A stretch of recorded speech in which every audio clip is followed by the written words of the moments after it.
আমাদের যুবক ভাইয়েরা নামাজি হবে এবং যুবকদেরকে দিয়া আমরা এই বাগড়া ইউনিয়নে কোনো ধরনের নেশা থাকবে না, কোনো ধরনের সন্ত্রাসী থাকবে না, কোনো ধরনের পিস্তল আর শটগান থাকবে না।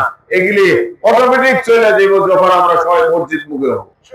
কি বল মুরব্বীরা, হবে না ইনশাআল্লাহ?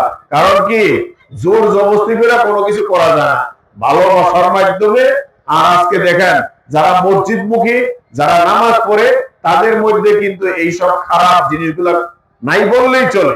যত মানুষ নেশা করে তখনই তার মস্তিষ্কে খারাপ কিছু ঢোকে, তখনই মানুষের ক্ষতি করার চেষ্টা করে। আমরা বিএনপি থেকে আজকে ওয়াদা করব, আমরা কারো ক্ষতি করব না, আমরা জনগণের সেবক হব।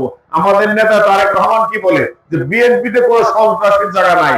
তো ইনি বিএনপিতে চায় যেন বিগত দিনে কি হয়েছে সব দেখার বিষয় না, আগামী দিন থেকে ইনশাআল্লাহ বিএনপিতে শুধু ভালো লোকের স্থান আছে, খারাপ লোকের বিএনপিতে স্থান নাই।